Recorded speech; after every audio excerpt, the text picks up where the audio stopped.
ओम शांति। आप सभी को दीपावली की शुभकामनाएं, बहुत बहुत शुभकामनाएं आपको, आपके परिवार को।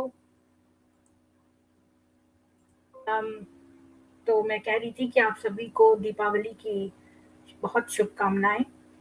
मेरे पास एक यूज़र ने रिक्वेस्ट की थी कि मैं किसी इस्लामिक कॉलर का इस्लामिक कॉलिंग नाम के आईडी के व्यक्ति का जो वीडियो है उसका रिबटल करूं। तो मैंने हर एक रिबटल वीडियो में 3 तरह की चीज़ें होती हैं। एक तो हम उसकी त्रुटियों का संशोधन करते हैं, यानी कि उसने जो गलत प्रूफ दिखाए होते हैं सनातन धर्म से उनको ठीक करते हैं। दूसरा, हम अपने सनातन धर्म से प्रूफ देते हैं और तीसरा, हम उनके ग्रंथों के बारे में ऑब्जेक्शनेबल चीज़ें दिखाते हैं। तो चूँकि मैं ये वुमेन इन वेदास को अलग रखना चाहती हूँ रिबटल से, ताकि मैं इस सेक्शन को अलग से हर एक रिबटल में आगे प्रस्तुत कर सकूँ कि हमारा वेद क्या कहता है स्त्री के विषय में। मैंने ऑलरेडी वेद का भेद का रिबटल कर दिया है और उसमें मैंने मनुस्मृति में क्या लिखा है, बेसिकली ऋग्वेद, इन सब में जो उसने क्वेश्चंस बताए थे वो मैंने वेद का भेद के रिबटल में डाले हैं और ये सारे रिबटल वीडियोस में उसी प्लेलिस्ट में डालूंगी। और जो इस्लामिक कॉलिंग का रिबटल है जिसमें मैं केवल उसकी त्रुटियां बताऊंगी, वो वाला वीडियो मैं इसके बाद प्रेजेंट करूंगी। इस वीडियो प्रेजेंटेशन के बाद, इस लाइव के बाद करूंगी, करीब 2 बजे मेरे टाइम से। और उसके एंड में मैं इस वीडियो का रेफरेंस दूंगी कि अगर आप वेद और स्त्री के बारे में जानना चाहते हैं तो आप ये वाला वीडियो देखें। तो अब मैं आपके साथ शेयर करती हूँ जो मैंने प्रेजेंटेशन बनाया है वेद का, और इसके लिए मैंने बहुत घंटे जो हैं बहुत सारे ग्रंथों को का अध्ययन किया। तो मैं आपसे शेयर करती हूँ।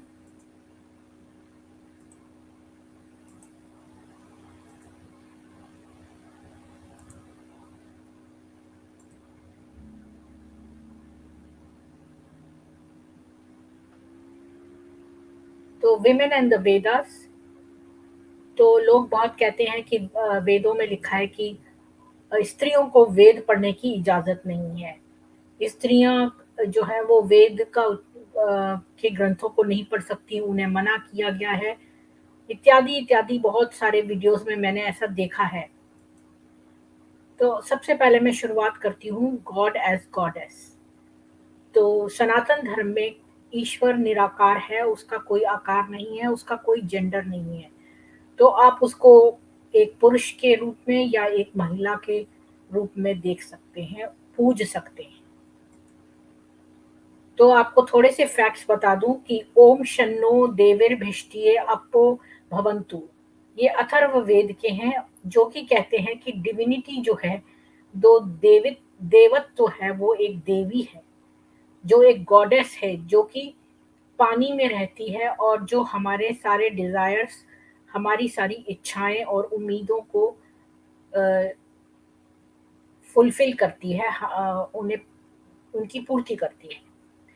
अथर्ववेद में कहा गया है कि उसका जो एंड पूरा 14th किताब है, उसकी जो पूरा 14th मंडल है, उसमें मैरिज के बारे में, शादी के बारे में और गृहस्थ आश्रम के बारे में और गृहस्थी से संबंधित सब कुछ जो है एक वुमन सेज को अर्पित है, एक वुमन साध्वी को समर्पित है।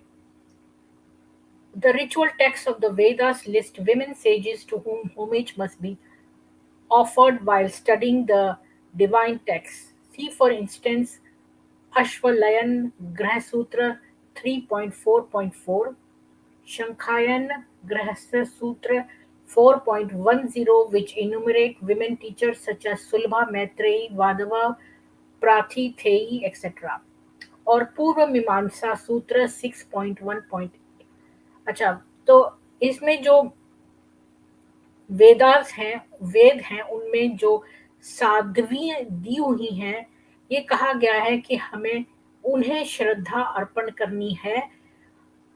जब भी हम ये ग्रंथ पढ़ते हैं तो हमें ये किसको डेडिकेट करना है, ये साध्वी हैं जिनको डेडिकेट करना है। जैसे कि अश्वलायन ग्रह सूत्र 3.44 में दिया गया है, शंखायन ग्रह सूत्र 4.10 में दिया गया है, जिसमें कि बहुत सारी जो जो आचार्य थी वो थी सुलभा, मैत्रेयी, वादवा, प्राथिथेयी वगैरह। पूर्व मीमांसा का जो सूत्र है 6.1.8, while it is true that the word man is used in a generic manner to denote human beings in the Vedas, authoritative grammar and ritual texts emphasize that this is merely figure of speech and that man and woman together constitute two halves of the same persona while performing Vedic sacerdotal ceremonies. तो पूर्व मीमांसा का जो सूत्र है 6.1.8 वो कहता है कि आज जब हम मैन लिखा होता है उसका मतलब ह्यूमन बीइंग से है, मतलब कि उसमें आदमी और औरत दोनों आते हैं। और ये एक फिगर ऑफ स्पीच है, क्योंकि आदमी और औरत जो है उनको अर्धांगिनी कहा गया है। औरत को मतलब जो उसका आधा अंग है आदमी का। तो आदमी और औरत जो है दो हिस्से हैं एक परसोना के, जब वो सेरेमोनी करते हैं। आपको पता है यज्ञ वगैरह में जो है वो स्त्री जो है जरूर होनी चाहिए, नहीं तो यज्ञ आप नहीं कर सकते। कात्यायन श्रोत सूत्र 1.1.7 Vedic rituals texts emphasize that there is no difference between a man and woman in so far as the right to perform Vedic rites is concerned. तो कात्यायन श्रोत्र सूत्र 1.1.7 में जो वैदिक टेक्स्ट दिए गए हैं उसमें ये कहा गया है कि आदमी और औरत में कोई डिफरेंस नहीं है। जब हम जो वैदिक रीतियां अपनाते हैं तो उसमें आदमी और औरत का कोई डिफरेंस नहीं है। The Gayatri Mantra, the holiest prayer of Hindus in the Vedas, is often represented symbolically as a Devi in classical Hinduism. She is thus a female deity who is also often termed as the mother of all Vedas and giver of boons. तो जो गायत्री मंत्र है जो हमारे सनातन धर्म में बच्चा बच्चा जानता है, ओम भूर्भुवः स्वः तत्सवितुर्वरेण्यं भर्गो देवस्य धीमहि धियो यो न प्रचोदयात्। तो ये जो है ये सबसे ज़्यादा होलीएस्ट प्रेयर है हिंदुओं की वेदास में। और इसमें जो देवी है यानी कि गायत्री देवी, वो सरस्वती, वो है मदर ऑफ ऑल वेदास, वो सारे वेदों की माता है और बूंस देने वाली, हमारे को इच्छा क्या बोलते हैं बूंद को वरदान देने वाली है।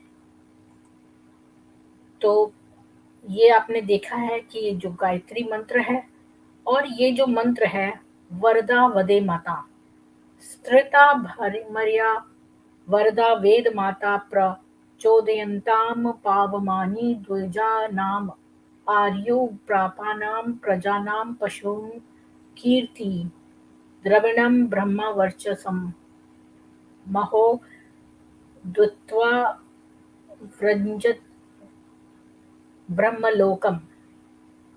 तो इसका भावार्थ है हम वेद माता की प्रेरणा को सुनकर आयु प्राण प्रजा पशु कीर्ति द्रविण व ब्रह्मचर्य को प्राप्त करें। इन सब वस्तुओं का गर्व न करते हुए इन्हें प्रभु अर्पण करते हुए प्रभु, अब वो नीचे दब गया है थोड़ा सा,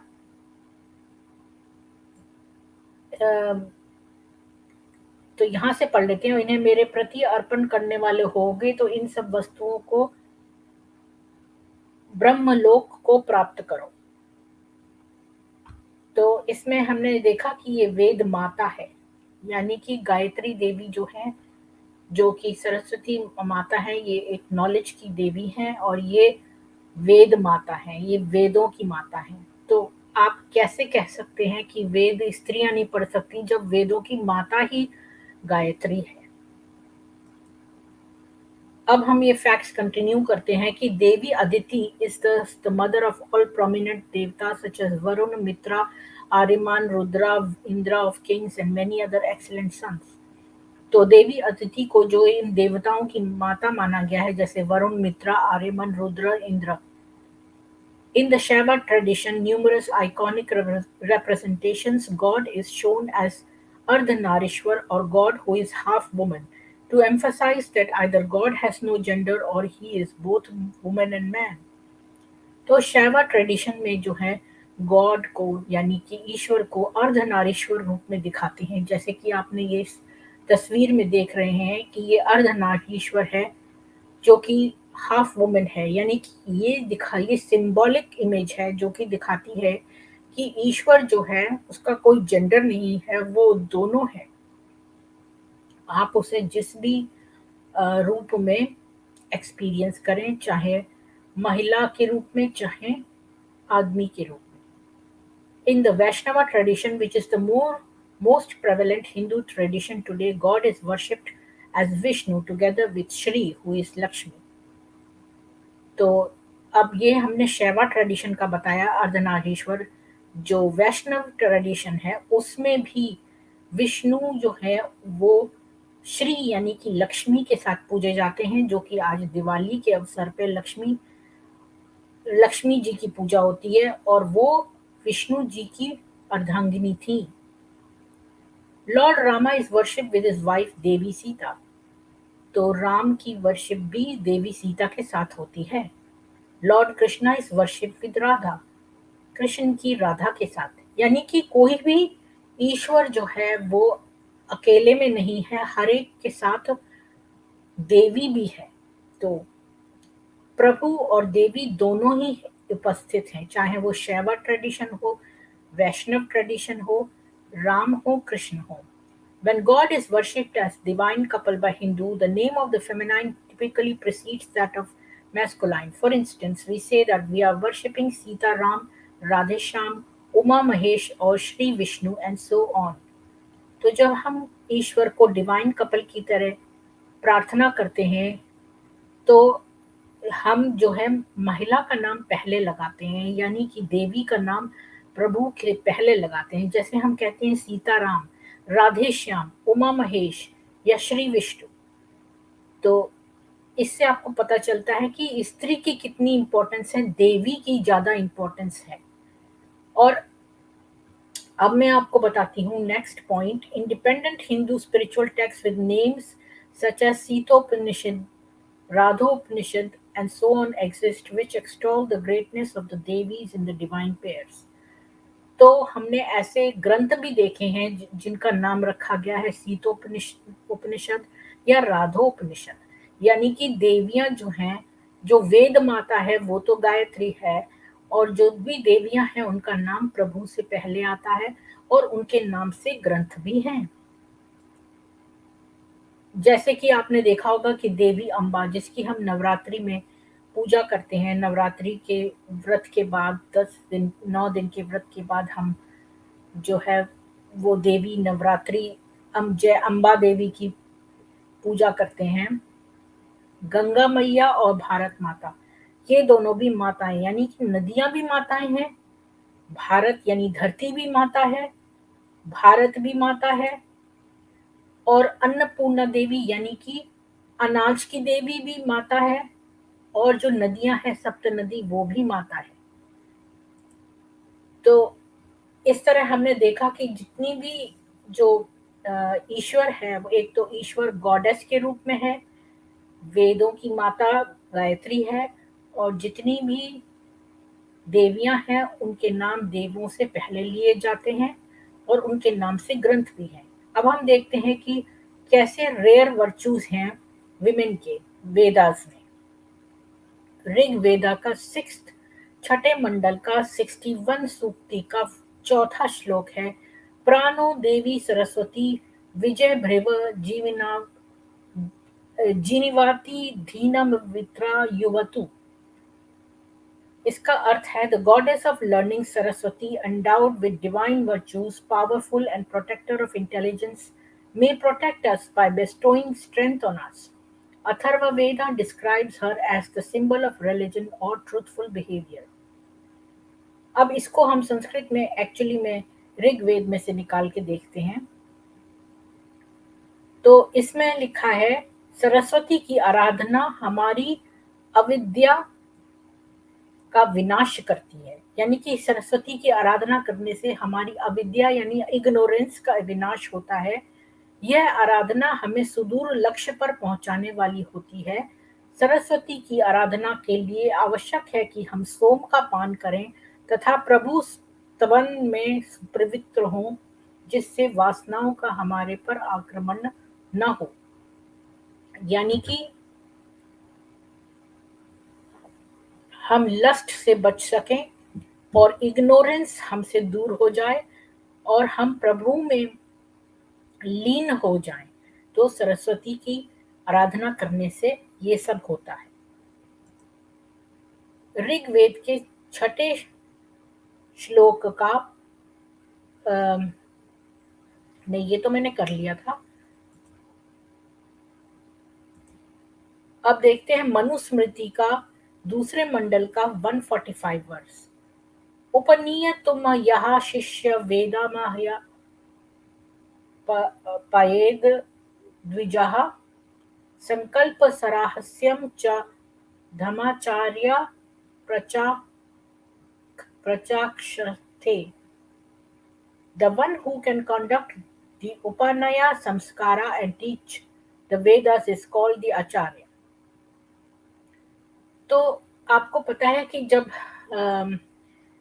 स्टडी स्टार्ट होती है, प्राचीन काल में जब शिक्षा का आरंभ होता था तो एक रिचुअल किया जाता था, उपानयन संस्कार, जो कि छोटे बच्चों को दिया जाता है 7-8 साल के। अब हर एक उसमें वेद में लिखा हुआ है कि किस उम्र पे कि शिशु की ये जो है बच्चे की किस उम्र में ये स्टार्ट होता है, और इसमें एक धागा जो है वो पहनाया जाता है। इस बारे में मैं आपको नेक्स्ट आगे कुछ स्लाइड्स में बताऊंगी डिटेल में। तो ये एक धागा पहनाया जाता है और मंत्रोच्चारण करके, और इसको तो ये कह रहा है कि जो भी उपानया संस्कारा को कंडक्ट करता है, यानी कि इस रिचुअल को करने वाला, यानी कि और बच्चों पे करने वाला और जो वेदों का पढ़ाने वाला है, उसको आचार्य कहते हैं। तो rank of 1 acharya is equal to 10 ordinary teachers. अगर आप आचार्य हैं, यानी कि आपने वो उपान्याय संस्कार किया है बच्चों के ऊपर और उन्हें वेद पढ़ाए हैं, तो आप आचार्य हैं। और अगर आप आचार्य हैं तो आप 10 साधारण अध्यापकों के बराबर हैं। 10 और एक पिता, the rank of one father is equal to that of 100 acharyas, the rank of one mother is equal to that of 1000 fathers। तो अगर आप एक आचार्य हैं तो आप 10 साधारण अध्यापकों के ऊपर हैं, के जैसे हैं, और अगर आप एक पिता हैं तो आप 100 आचार्यों के ऊपर हैं, के समान हैं, मतलब सॉरी। तो अगर आप एक पिता हैं तो आप 100 आचार्यों के समान हैं, और अगर आप एक माता हैं तो आप 1000 पिता के समान हैं।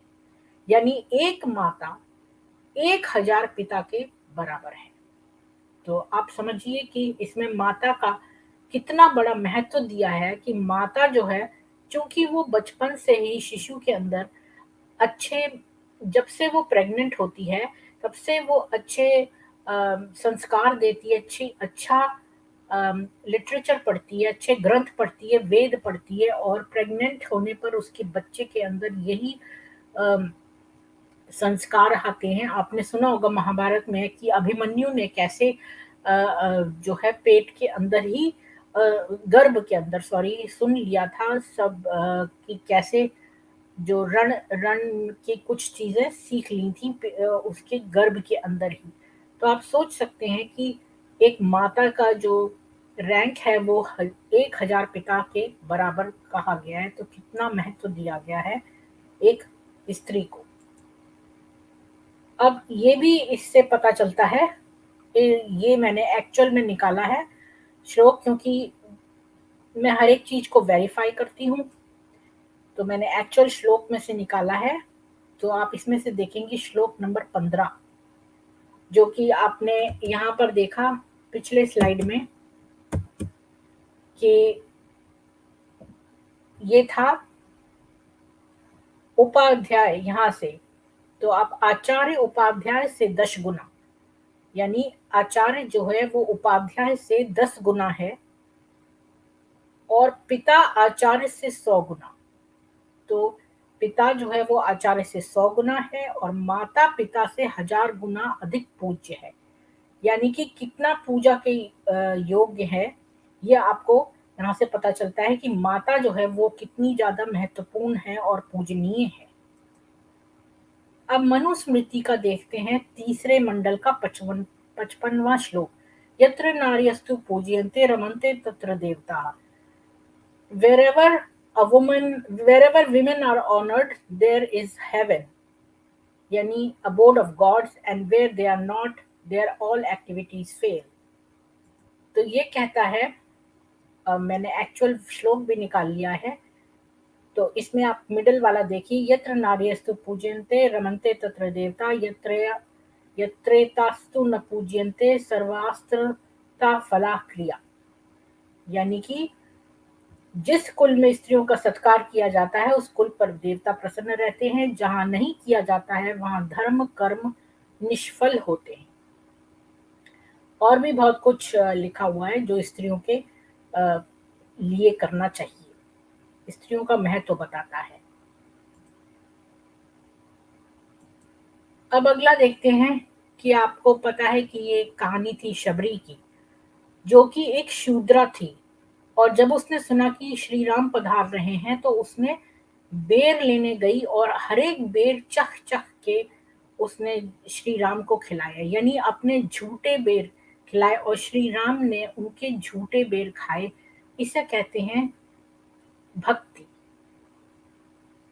इससे पता चलता है डिवोशन टुवर्ड्स गॉड, और ये भक्ति का है कि उसने अपने झूठे बेर खिलाए श्री राम को।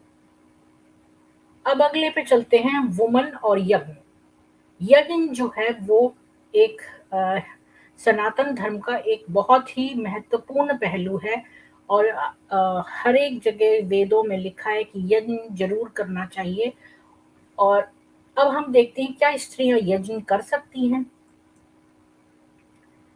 तो अब यहाँ आता है उपनयन, यानी कि एक्ट ऑफ लीडिंग और एनलाइटनमेंट और नियर द आई।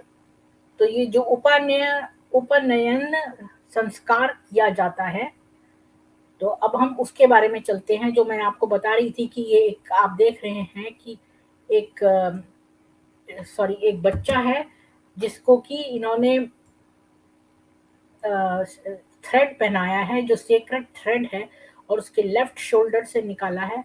तो ये संस्कार दिया जाता है और इसके हाथ में पीपल की डंडी है।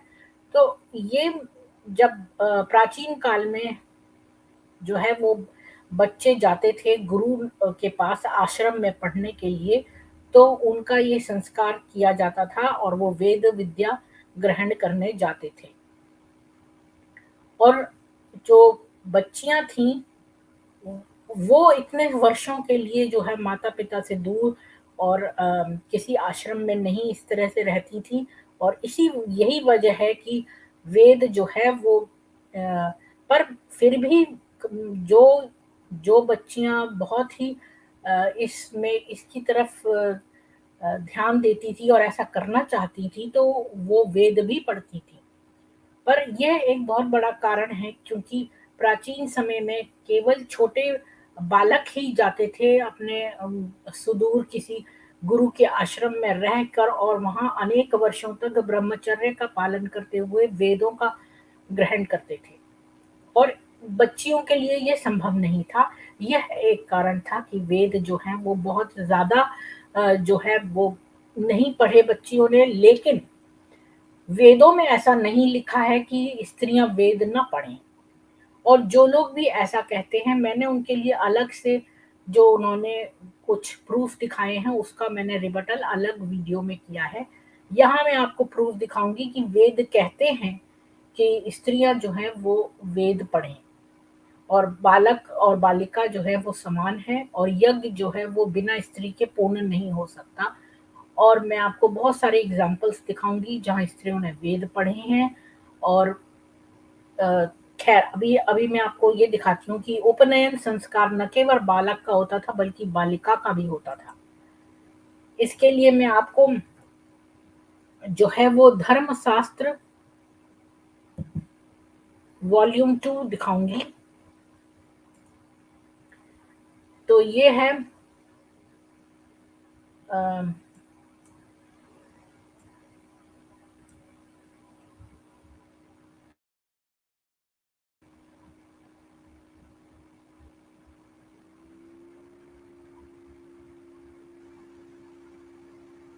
ये है गवर्नमेंट ओरिएंटल सीरीज का, और यह है history of Dharmashastra, ancient and medieval religious and civil law.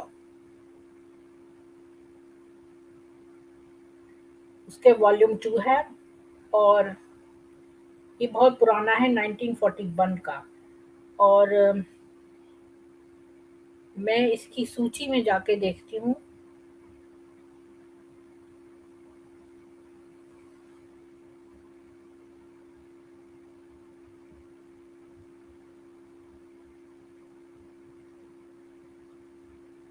अच्छा हाँ, ये भी देखिए आप कि 4000 बीसी से 1000 बीसी तक वैदिक संहिता, ब्राह्मण और उपनिषद थे।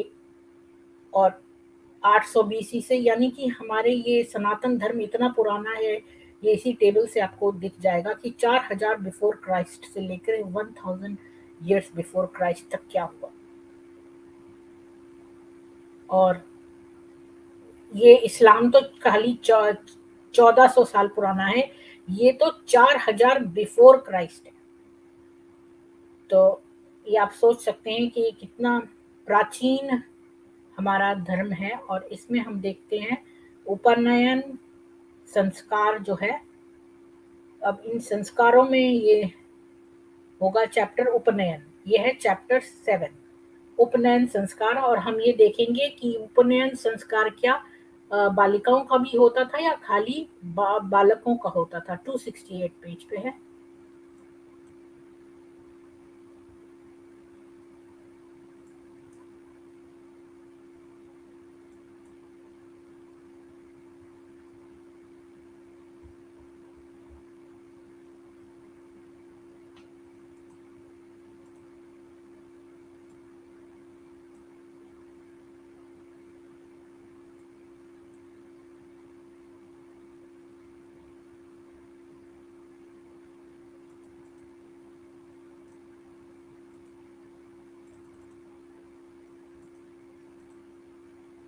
तो ये आ गया उपनयन चैप्टर 7 उपनयन का संस्कार। अब इसमें मैंने ऑलरेडी मार्क कर रखा है क्योंकि ये बहुत बड़े चैप्टर्स हैं और आप अपनी तसल्ली से इसको पढ़ सकते हैं। रोशनी आ रही है तो मैंने अम,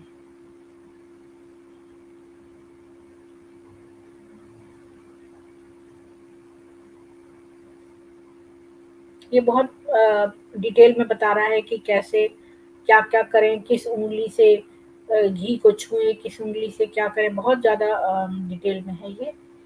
तो इसलिए पहले उसमें बालक का पूरा दिया हुआ है कि कैसे करें, और फिर बाद में बालिका का है।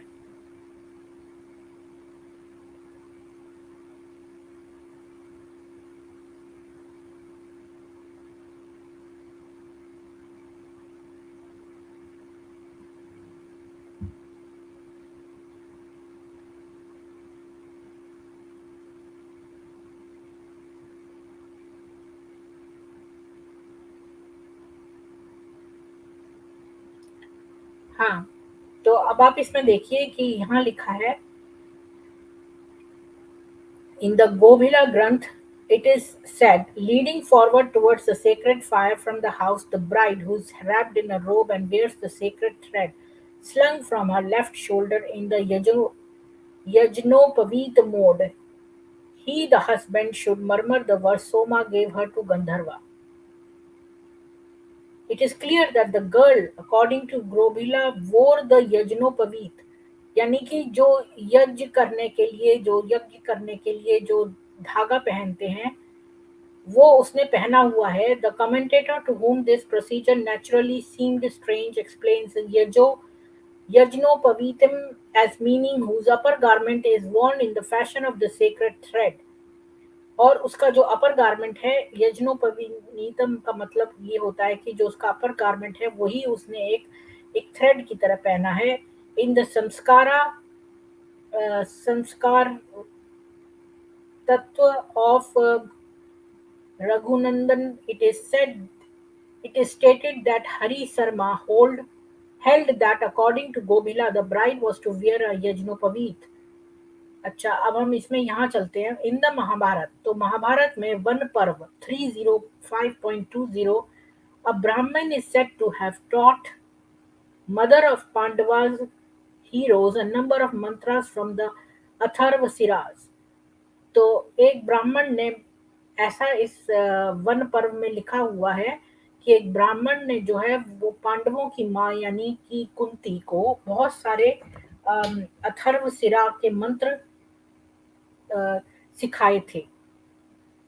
हरिता prescribes that in the case of women, Samavartan took place before the appearance of menses. तो हरित ने कहा प्रिस्क्राइब किया था कि विमेन जो हैं उनके अंदर संवर्तन होता है मेंस्ट्रुएशन होने से पहले. Therefore Brahmavadini women had Upanaya performed in the 8th year from conception when they studied Vedic lore and finished studenthood at the age of puberty. तो चूंकि उनके मेंसेस की प्रॉब्लम होती है इसलिए ये उपनया जो है वो बालकों की तरह ही, बालकों का भी 6-7 वर्ष की उम्र में होता है और बालिकाओं का 8वें साल में जो है वो उपनयन रीति करी जाती है और उनकी स्टूडेंट उनको वेद पढ़ाए जाते हैं और वो स्टूडेंट रहती हैं जब तक कि वो प्यूबर्टी में नहीं आ जाती.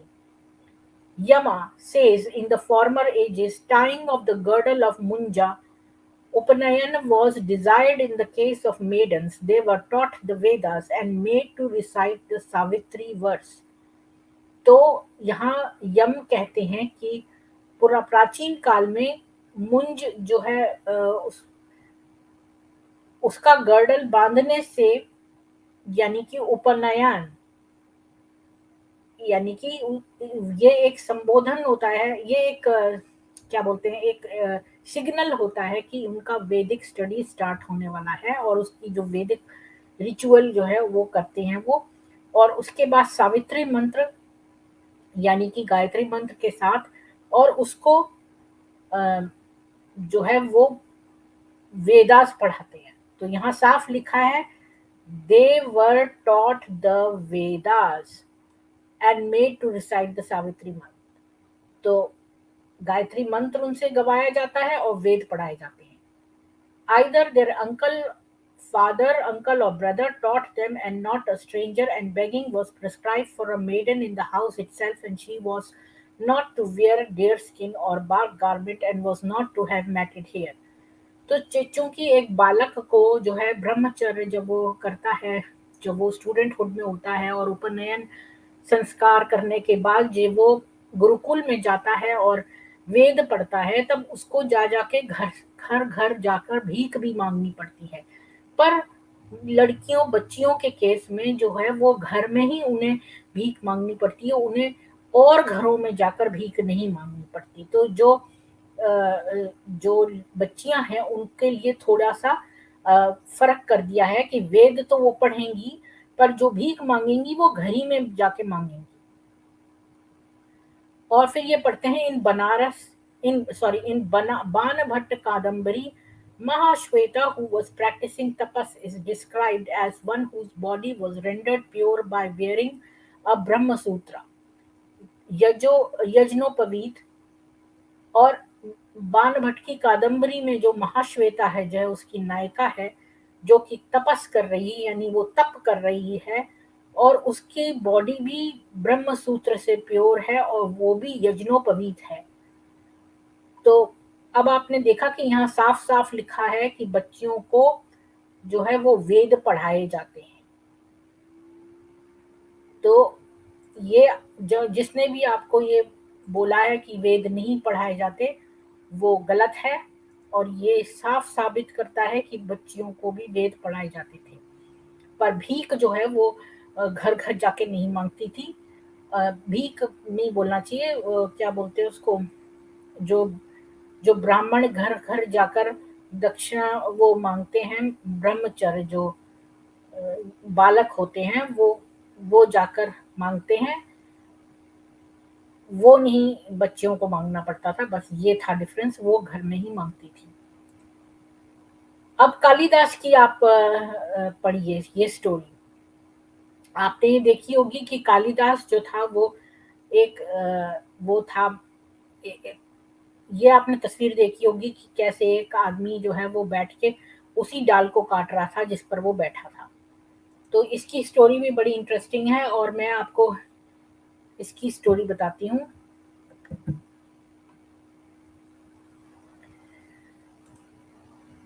तो अ,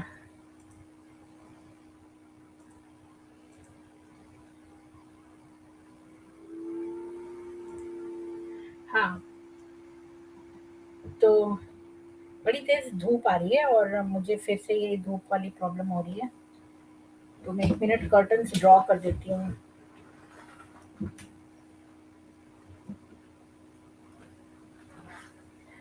हाँ, तो आपको ये अ, कालिदास की स्टोरी बताती हूँ कि कालिदास जी जो थे वो एक उनका जन्म जो था वो उसमें हुआ था उत्तराखंड में, एक रुद्रप्रयाग जिले में कविल्ठा गांव में हुआ था। और वहां पर उस समय जो एक राजा था उसका नाम भीमा शुक्ल था। वो काशी में राज करता था और उसकी एक बेटी थी जिसका नाम था विद्योत्तमा। और विद्योत्तमा जो थी वो बहुत शास्त्रार्थ में वो बहुत वेदों की पढ़ी वेदों बहुत वेद पढ़ी हुई थी और बहुत स्कॉलरली थी। तो उसका जो वहां पर एक बहुत बड़ा स्कॉलर होता था उसका नाम था वारुचि। वारुचि जो था वो उसके साथ करना चाहता था शादी, लेकिन उसने मना कर दिया कि इससे तो ज्यादा मैं ही विद्वान ज्यादा हूँ। तो इससे वारुचि को बहुत ठेस पहुंची और वो हरेक को हरा देती थी शास्त्रार्थ में। और उसने वारुचि को भी हरा दिया। तो इससे वारुचि जो था वो बहुत रुष्ट हुआ और एक दिन उसने एक आदमी को देखा जो जिस डाल पे बैठा था उसी डाल को काट रहा था। तो उसे लगा कि उसे बड़ी हंसी आई। फिर उसने सोचा ये अच्छा होगा, ये बहुत अपने आप को घमंडी है, ये विद्योत्तमा बहुत घमंडी है, तो क्यों ना इसे मजा चखाया जाए। और उसने उसको मना लिया कालिदास को, जो कि देखने में सुंदर था, रिष्ट पुष्ट था। तो उसने कहा कि जो भी तुमसे पूछे उस पे चुप रहना और कोई जवाब मत देना। ऐसे समझा बुझा के उन्होंने जो है वो शास्त्रार्थ शुरू करवाया विद्योत्तमा और कालिदास के बीच में। और जब शास्त्रार्थ शुरू हुआ तो विद्योत्तमा ने कालिदास को एक उंगली दिखाई, तो जिसका अर्थ था ब्रह्मा एक है। पर कालिदास ने सोचा कि ये एक आंख फोड़ देगी तो मैं इसकी दो फोड़ दूंगा। तो इसके जवाब में उसने दो उंगलियां दिखाई। तो उसने विद्योत्तमा ने समझ लिया कि ये कह रहा है कि सृष्टि में ब्रह्मा और जीव दोनों हैं। ये जो उसके साथ बैठे थे उन्होंने उसको समझाया विद्योत्तमा को कि इसका अर्थ ये है कि वो सृष्टि में न केवल ब्रह्मा है बल्कि जीव भी हैं।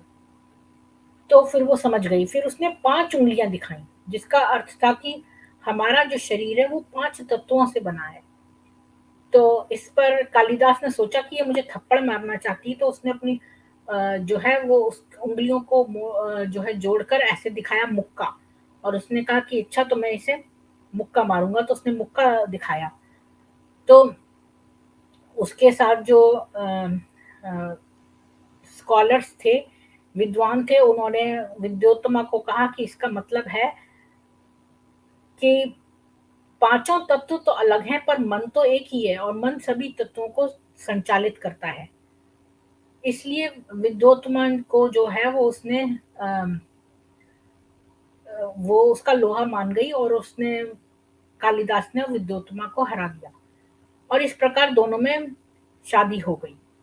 और इसके बाद जब विद्योत्तमा को बाद में पता चला कि कालिदास तो निरानिर मूर्ख है, तो तब तक बहुत देर हो चुकी थी, तो उसने उसको इतना शर्मिंदा किया कि वो अपना घर छोड़ के चला गया और उसने जाकर वेद और बहुत शास्त्रों का अध्ययन किया और बाद में वो उसने बहुत संस्कृत के बहुत सारे ग्रंथ लिखे और जिसमें कि आपने फेमस हैं जैसे मेघदूत, कुमार संभव और रघुवंश, ये सब उसने लिखे।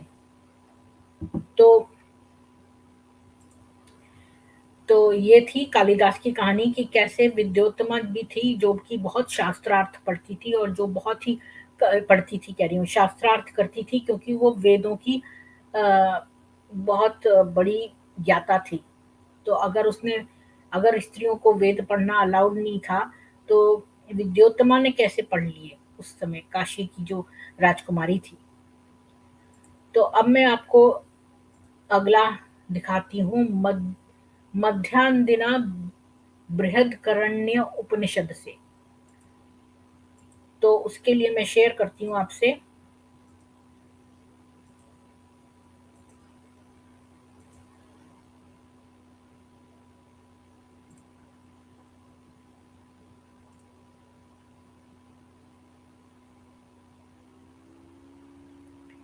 तो बृहदकरण्य उपनिषद जो है वो बताता है कि जो जो एक बहुत बड़े साधु थे यज्ञवल्क्य, उनके साथ डिबेट करी बहुत सारे साधुओं ने, लेकिन वो सबको हरा देते थे। तो एक एक वुमन साध्वी आई, जो इसकी स्त्री थी, साध्वी, उसका नाम था गार्गी वचनवी। वो उठी और उसने जो साधु यज्ञवल्क थे उनके सभी प्रश्नों के उत्तर दे दिए और उसने कहा कि वो उनके साथ डिबेट करे और जो अगर वो डिबेट में अ, जो भी रिजल्ट होगा वो बाकी के जितने विद्वान साधु हैं वो उसको मान लेंगे। तो ये थी गार्गी और दूसरी थी मैत्रेयी जो कि यज्ञवल्क की पत्नी थी, जिसने कि अपने हस्बैंड यज्ञवल्क को मोटिवेट किया कि वो एक सरमन दें गॉड और सोल के ऊपर।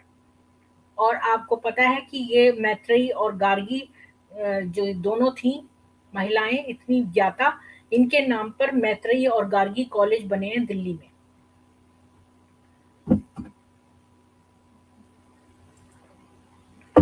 अब शंकर दिग्विजय 9.63। उदय भारती जो थी वो एक बहुत बड़ा विद्वान था, मंदन मिश्रा। और उभय भारती जो थी वो इसकी पत्नी थी और वो जज थी एक डिबेट में, जो कि उसके हस्बैंड और एक फिलोसोफर आदि शंकराचार्य के बीच में जो डिबेट हुई उसकी जज वो थी।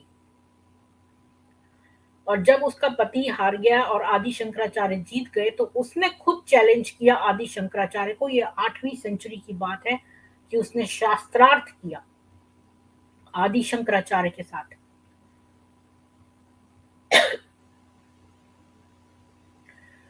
The biography Shankara Digvijay of Madhava states that she knew the Vedas, the six Vedangas, prerequisite sciences for studying Vedas, poetics, and several other branches of learning. When she debated with Sankaracharya, the audience was dumbfounded with their erudition and skill in which she marshaled Vedic citations, logical arguments, and profound thoughts. तो तो आदि शंकराचार्य जो है, जब उसने उसके पति को हरा दिया तो उभया भारती जो थी वो इतनी विद्वान थी कि उसने डिबेट करी आदि शंकराचार्य के साथ। और वो कहते हैं कि वो वेदों की बहुत बड़ी ज्ञाता थी और 6 वेदांगा को जानती थी, 6 वेदांगाओं को, जो कि प्री रेक्विजिट हैं। वेद को जानने से पहले वेदांगा जानने पड़ते हैं और इसमें भी उसका महारत था। और बहुत सारी पोएट्री में और बहुत सारे ब्रांचेस लर्निंग के। और जब वो शंकराचार्य आदि शंकराचार्य के साथ उसने डिबेट की तो जो देखने वाले थे वो स्पीचलेस रह गए। उसकी स्किल और उसको इतना कुछ ज्ञान था, इतने सारे वो साइटेशंस देती थी, इतने सारे शास्त्रार्थ करती थी और उसके इतने महान थॉट्स थे। तो ये तो हमने देखा कि शास्त्रार्थ कैसे कालिदास ने की जो है वो क्या बोलते हैं, विद्योत्तमा करती थी, कैसे शास्त्रार्थ। हमने ये भी देखा कि गार्गी और मैत्रेयी जो थी वो थी, और आदि शंकराचार्य के साथ जो उभय मिश्रा ने किया वो। और अब ये देखिए कि some texts are specifically intended for recitation by women only, such as the Madhyaninda Yajurveda Mantras 5.17, 3.44 and 45. The Apastambha Dharma Sutra 2.2.29.11 से लेकर 15 तक, एंड श्रौता सूत्रास मैनुअल्स ऑफ वैदिक राइट्स। ये जो टेक्स्ट मैंने अभी बताए हैं, ये खाली एक स्त्री ही रिसाइट कर सकती है, पुरुष नहीं। और तांडव ब्राह्मण 568 advises women to chant Samaved along with Veena when a yajna is being conducted.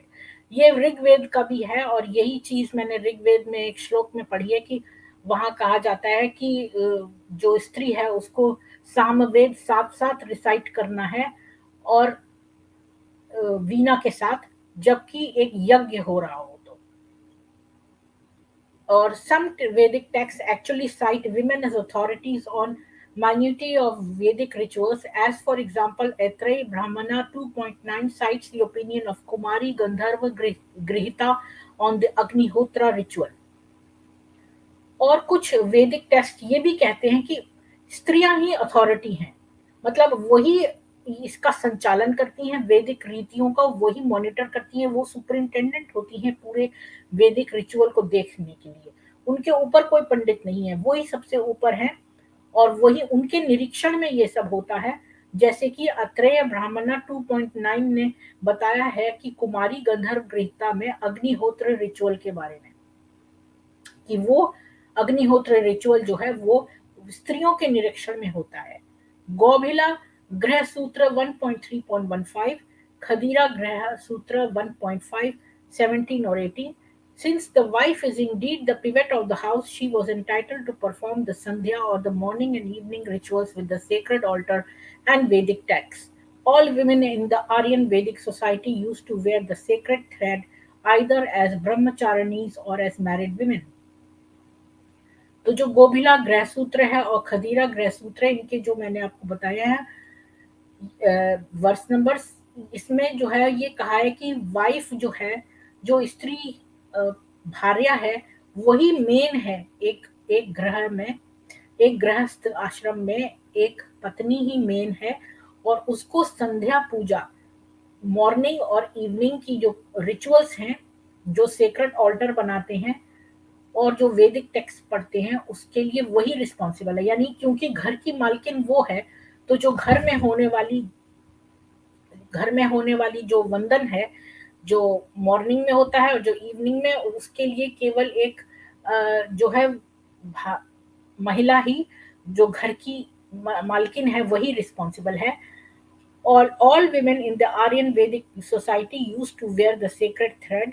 तो जितनी भी स्त्रियां थी वो सब वो उपनयन जो आपने को मैंने बताया था, जो एक सेक्रेड थ्रेड है जो वैदिक शिक्षा ग्रहण करने से पहले दिया जाता है, वो सब वो पहनती थी, चाहे वो ब्रह्मचारिणियां हो, चाहे वो मैरिड विमेन हो। इन कादम्बरी बाय डंडिन, उसमें महाश्वेता के बारे में कहा गया है। और सॉरी, ये इतना बड़ा टेक्स्ट हो गया कि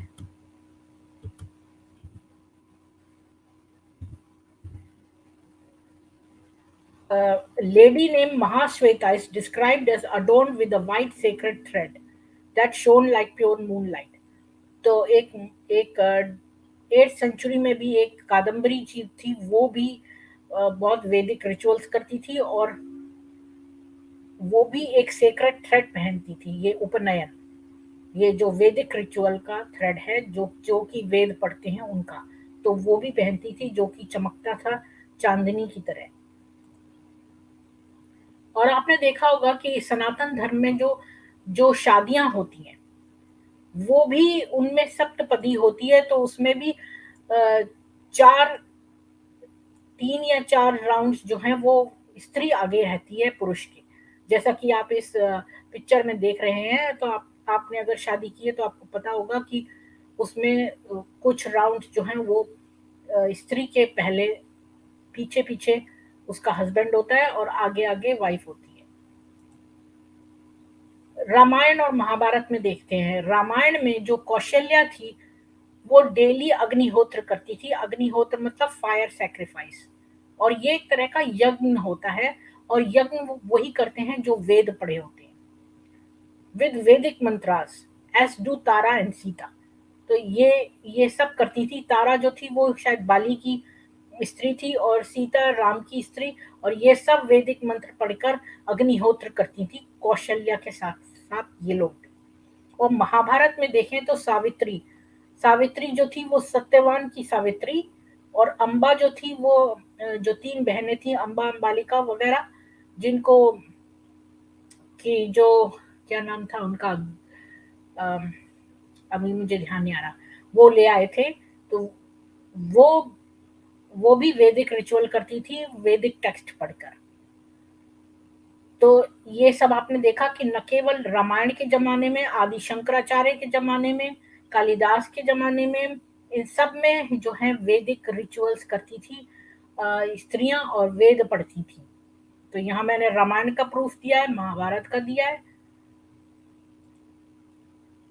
और मैं आपको इससे भी दिखाती हूँ रामचरितमानस से। उसमें लिखा है, Kaushalya, who was interested to practice religious vows regularly, was appearing auspiciously by wearing a white silk sari and gladly performing sacrificial ceremony in a sacred fire by reciting Vedic hymns.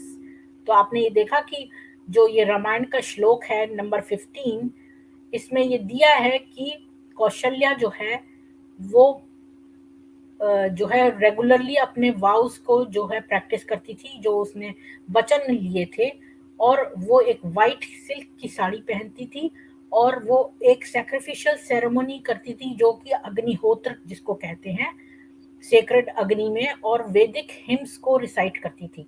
तो जिसने वेदा नहीं पढ़ा वो वैदिक hymns कैसे recite कर सकता है? तो ये इसका श्लोक है, तो मैं श्लोक नहीं पढ़ूंगी और ये इसका पूरा ट्रांसलेशन है। अब 5 जो पंच कन्याएं हैं इनको बहुत पूजा जाता है। एक तो कुंती जो पांडु की पत्नी थी और 5 पांडवों की माँ थी, वो एक स्कॉलर थी अथर्ववेदा की।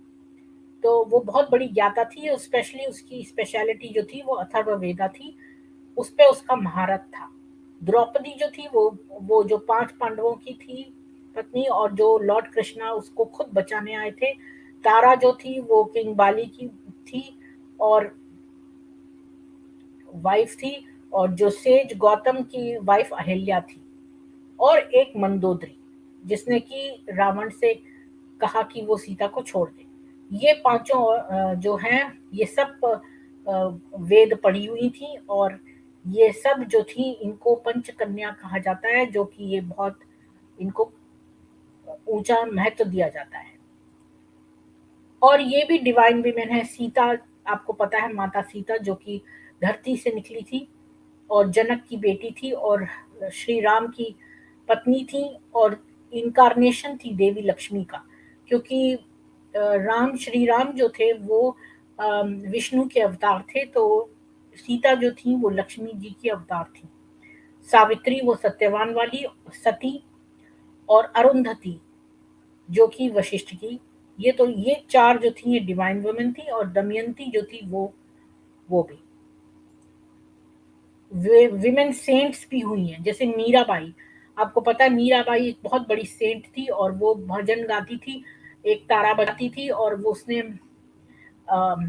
ये कहा था कि, खैर अब मैं उसका बहुत डिटेल नहीं जाऊंगी, नहीं तो ये वीडियो बहुत लंबा हो जाएगा। अक्का महादेवी लल्लेश्वरी, लल्लेश्वरी वो थी जो कश्मीरी सेंट थी वो, और जो कि 2 तरह के नॉट्स बांधती थी, एक लेफ्ट साइड पे एक राइट साइड पे, और जब कोई उसे बुरा कहता था तो एक नोट इधर का खोल देती थी, जब कोई अच्छा कहता था तो एक नोट उधर का। तो ऐसे उसकी भी कहानी है। Andal, Karaikal, Ammaiyar, Thilakavathiyar, Mangai Karachaiyar, Pravaiyar, Changaliyar, Chembiyan, Medhiviyar, Oviyar and other saintly women. तो ये साउथ इंडिया की सेंटली विमेन्स भी इसमें दी हुई हैं जो मिडिवल इंडिया में थी, और ये साध्वी थी सब। और एक्चुअली में क्या है कि जो एक और ग्रंथ है उसमें लिखा है कि कितनी प्रकार की स्त्रियां होती हैं, तो जो जो इस तरह के अपना पूरा जीवन जो है प्रभु में डिवोट कर देती हैं, वो एक उसमें आती हैं कैटेगरी में। और उस वो जो है वो स्पेशली वेद धर्मों की बहुत फॉलो करने वाली होती हैं। अब देखिए, वैदिक women well versed in Vedas and वैदिक रिचुअल्स।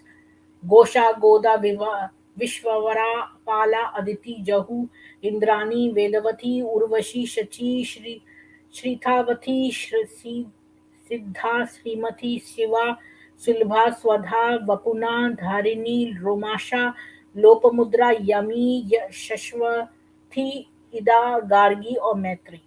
ये सारी विमेन जो थी, ये सारी स्त्रियां, करीब 21 स्त्रियां हैं, 21 या 25, जो ये बहुत वेल वर्स्ड थी वेदों में और वैदिक रिचुअल्स में। और देखो ऋषिकाज, ये सारी ऋग्वेद में दी हैं, ये ऋषिका दी है। और जैसे रोमशा, ये पहले मंडल में 26वें सूक्त और 7वें ऋचा में इसका वर्णन किया गया है। तो यानी कि ये वैदिक टाइम्स में, इतने प्राचीन समय में, इन ये सब ऋग्वेद जो सबसे सारे वेदों में पुराना है, वो ऋग्वेद में इन सब का वर्णन है। और ये भी दिया है कि कौन से मंडल में है, आपको ढूंढना की जरूरत नहीं है, आप इसमें से देख सकते हैं इस चार्ट में से। तो इसमें ये जो मैंने पीछे पढ़ी थी लोप मुद्रा वगैरह, ये सब इसी में दिए हैं। गोशा ये वही है, है जो कि पीछे मैंने उनका नाम दे दिया, 2 स्लाइड एक जैसी बन गई। तो ये 21 है एक्चुअली में। 7 और थी, टोटल 28 थी। तो उन सातों का नाम जो है वो नदियों का भी नाम है, तो ऐसा कुछ एक जगह वर्णन है। खैर, तो 21 जो है वो तो उनका पूरा विवरण दिया हुआ है ऋग्वेद में, कौन से मंडल में कौन से सूक्त में इनके नाम आए हैं। तो कोई भी आपसे कह नहीं सकता कि विमेन जो है ये एक दो नहीं थी, कितनी सारी हैं। 21 तो हमारे ऋग्वेद में मेंशन्ड है, जो वेदों की ज्ञाता थी। अब देखिए शारदा देवी 1853 में। तो आपको मैं पुराचीन समय से बताती आ रही हूँ, चाहे वो रामायण हो, महाभारत हो, ऋग्वेद हो, कि कैसे ये विमेन जो हैं ये वेद रिचुअल कर रही हैं। और ये एक दो नहीं है, हजारों हैं। अब अभी के देखिए 1853 ऑनवर्ड्स, अब हम प्राचीन से मॉडर्न की तरफ आते जा रहे हैं। तो इसमें शारदा देवी 1853, ये जो श्री रामकृष्ण परमहंस की जो वाइफ थी, और ये भी एक खुद एक साध्वी थी। और अपने हस्बैंड की मृत्यु के बाद 1886 में से लेकर 1920 तक ये प्रचार करती रही, और ये एक बहुत बड़ी संत थी।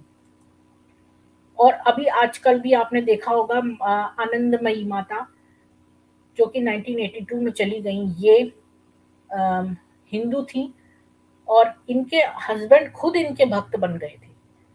और माता अमृतानंदनमयी और निर्मला देवी, इनको भी आपने सुना होगा कि ये निर्मला देवी ये तो सहज योग सिखाती हैं। ऑनलाइन आप इनके उसमें जा सकते हैं। तो और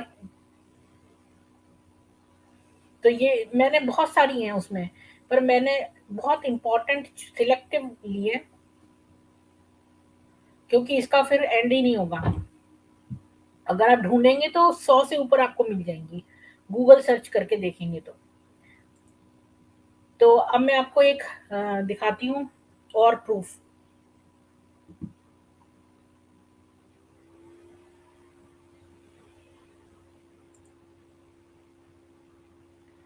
ये देखिए, ये एक मैगजीन है हिंदुइज्म टुडे की, और इसमें आप पढ़िए कि 10 यंग ब्राह्मण गर्ल्स रिसीव देयर उपनयन, यानी वही thread ceremony, commencing the study of Vedas on April 2, 2000। यानी 10 ब्राह्मण लड़कियों ने जो है वो थ्रेड विद्या, वो जो थ्रेड रिचुअल करा और वेदास पढ़ने का शुरुआत करी। तो इसमें उनकी दिया हुआ है, उसमें आप पूरा डिटेल पढ़ सकते हैं। मैं तो आपको थोड़ा सा बता रही हूँ कि this was the first ceremony, Shankar सेवा समिति ने ये ऑर्गेनाइज की थी और इससे 25 साल पहले अहमदनगर में भी हुई थी। अब चलते हैं भावभूति उत्तरा रामचरित 2.3 एंड शंकर दिग्विजय 9.63, ये दोनों के अनुसार ये बताते हैं कि अत्रेई जो है वो सदर्न इंडिया में गई, जहाँ की उसने वेद पढ़े और इंडियन फिलॉसफी पढ़ी। तो ये उसमें लिखा है भावभूति की उत्तर रामचरित्र में इसका जिक्र है। और Shankar debated with female philosopher उभय भारती, जिसके बारे में मैंने ये यहाँ रिपीटेड दिया है कि उभय भारती के साथ जो है उसने आदि शंकर ने डिबेट किया। यहाँ शंकरा लिखा है, एक्चुअली आदि शंकरा। और माधवा मेंशंस कि वो बहुत, तो ये स्लाइड एक्चुअली मैंने एक वेबसाइट से ली थी, पर चूंकि मैंने ऑलरेडी उसके बारे में इतना डिटेल में लिख दिया है तो यहाँ पर एक एक्स्ट्रा अत्रेई के बारे में दिया है। और एक और थी तिरु कोन्नेरी दसाई, जिसने की नामलवार तिरुयामोली के ऊपर उसने कमेंट्री लिखी थी और रेफरेंस दिए थे वैदिक टेक्स्ट के। तो एक्चुअली में मुझे नॉलेज जो है वेदों की इतनी थी, लेकिन ये सब नॉर्दर्न इंडिया के, तो सदर्न इंडिया के लिए मैंने जो है वो ऑनलाइन हेल्प ली है और मैंने अपने रेफरेंसेस दिए हुए हैं एंड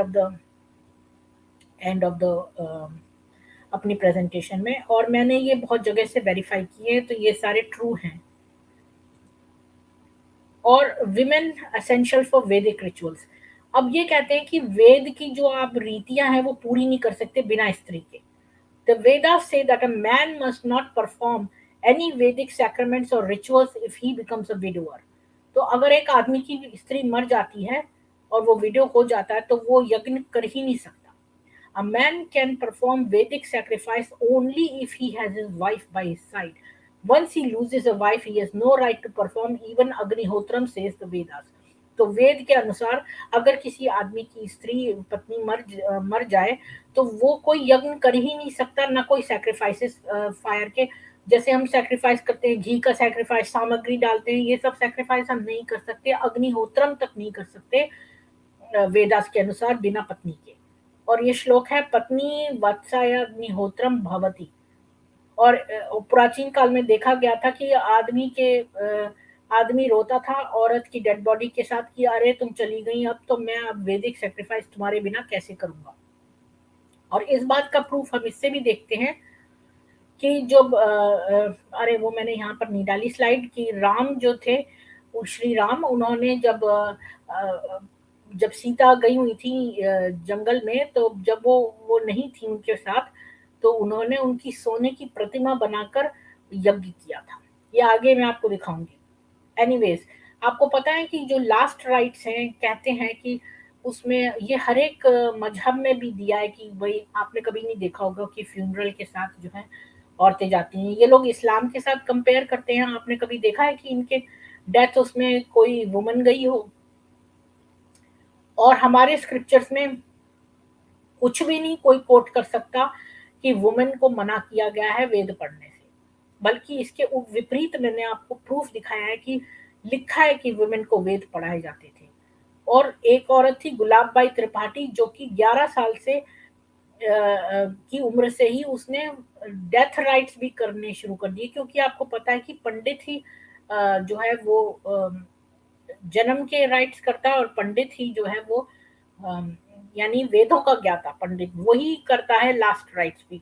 और ऐसी एक स्त्री थी गुलाब बाई त्रिपाठी, उसने अपना अपना घाट खोला रसूलाबाद, और उसने ये करा 11 साल की उम्र से। तो इसको भी मैं आपको शेयर करती हूँ। ये देखो, Hindu women performs last rites, और उसमें लिखा है कि ये देखिए ये है कि वुमेन जा रही है और उसने लास्ट राइट्स किए हैं। महाराष्ट्र में भी वुमेन कह रही है, मदर इन लॉ अपनी सास की बॉडी के लास्ट राइट्स कर रही है। वुमेन देखो, ये वुमेन भी जा रही है। और मुसलमानों में कभी ऐसा नहीं होता, वुमेन को नहीं ये लोग इतना महत्व देते। अटल बिहारी वाजपेयी जो हमारे पहले पूर्व प्रधानमंत्री रहे हैं, उनकी जो बेटी थी अडॉप्टेड फॉस्टर, वो भी उनकी उसको लाइट कर रही है, वो अग्नि दे रही है। और चेन्नई की वुमेन जो है वो एक अ, वो चलाती है क्रेमेटोरियम, जहाँ पर लोग जो है क्रीमेट किए जाते हैं, जलाए जाते हैं, तो वो उसको ओन करती है। और अब देखिए ये कितनी सारी आपने देखी होंगी कि मल्लिका Sarabhai gave a tribute to the her mother Mrilani Sarabhai by performing Nitranjali and lighting the fire। तो उसने जो है वहां पर नृत्य किया और उसने वो भी जलाया, उसकी अग्नि दी। तो ये सब आपको कहीं नहीं मिलेगा इस्लाम में। इस्लाम में औरत को दबा के और घर के अंदर रखा जाता है, पर्दे के अंदर। 100 मीटर का जो है वो उसके ऊपर क्या बोलते हैं, पर्दे पर्दे में रखा जाता है, पर्दा डाल के उसके ऊपर मनो कपड़े लाद के। और उनको कोई इजाजत नहीं है बाहर जाने की, ना कोई वेद। ये लोग कहते हैं कि हाँ लिखा है कि उसको उसको पूरी आजादी होनी चाहिए पढ़ने के लिए। लेकिन आप ये देखिए कि अगर आपने किसी के दांत ही तोड़ दिए और कहा उससे, या उसके पंख काट दिए किसी पक्षी के और कहा कि ये उड़ जाए, ऐसा नहीं हो सकता। तो आपने छोटी बच्चियों को रेप कर करके उनको जब मेंस्ट्रुएशन नहीं होता, मैंने ऐसी वर्सेस दिखाई है इन ह्यूमैनिटी इन इस्लाम में, कि कैसे ये लोग बहुत छोटी बच्चे जिनके की जो मेरे को तो कहते हुए भी शर्म आती है, जिनके की जितने भी प्राइवेट पार्ट्स हैं वो मिक्स ना हो जाए। मैंने आपको वो वाली वर्स भी दिखाई है कि ये लोग इतनी छोटी बच्चियों के साथ सेक्स कर रहे हैं और इनमें इतनी शर्म नहीं है। और फिर ऊपर से कहते हैं कि हम इनको आज़ादी दे रहे हैं पढ़ने की। जब तुमने एक के पर ही कतर दिए, तो इसके बाद तुम उसको कह रहे हो कि तुम उड़ लो। ऋग्वेद की तीसरे मंडल की 53 सूक्ति का third shloka clearly asks every husband to be accompanied by his wife during the yagya ceremony. तो ये ऋग्वेद का जो श्लोक मैं आपको नेक्स्ट पेज पे दिखाऊंगी संस्कृत का, कि उसमें वो हस्बैंड जो है उसको जरूर अपनी वाइफ को रखना पड़ेगा यज्ञ कोई भी करते समय। तो ये हमें ऋग्वेद का जो श्लोक है वो ये है। और इसमें पत्नी पति को मिलकर प्रभु स्तवन के लिए प्रेरित करती है, इसी में पत्नी का प्रतित्व है। तो मतलब पति और पत्नी, और यहाँ से आप देख सकते हैं पत्नी कहती है कि हे यशशील मेरे साथी, हम मिलकर प्रभु का शंसन करें। आप में प्रतिग्रहणी यज्ञ विषयक मेरे उत्साहवर्धक शब्दों को कहिए। हम दोनों इस परमेश्वरशाली प्रभु के लिए के प्रिय स्रोत को कृणवाव करें। मतलब हम दोनों मिलके पूजा करते हैं। हम मिलकर प्रभु के लिए स्तुति वचनों का उच्चारण करें। यानी कि पति और पत्नी दोनों मिलकर जो है वो यज्ञ करते हैं। एक जने को अलाउड ही नहीं है, वो यज्ञ कर ही नहीं सकता। अब ये देखिए, ये है मैं आपको बता रही थी कि यहाँ राम जो है, श्री राम, उन्होंने अपनी सीता की सोने की मूर्ति मिलाकर उनके साथ बैठकर यज्ञ किया। बिना स्त्री के यज्ञ संभव नहीं था, तो उसे स्वरूप मानकर और फिर उसे दान कर दिया। तो मतलब इतना गोल्ड वो दान उसमें आहुति करी। अथर्ववेद का 14वें का एक पहले सूक्ति का 64th श्लोक है। Let there be Vedic prayers in front of her, behind her, at the center and at her ends. By doing so let gods inviolable grace illuminate her home with good fortune and dignity। तो अथर्ववेद का जो ये श्लोक है, ये कहता है कि वैदिक प्रार्थनाएं हैं वो उसके सामने हो, उसके पीछे हो, सेंटर में हो, उसके उसके एंड में हो।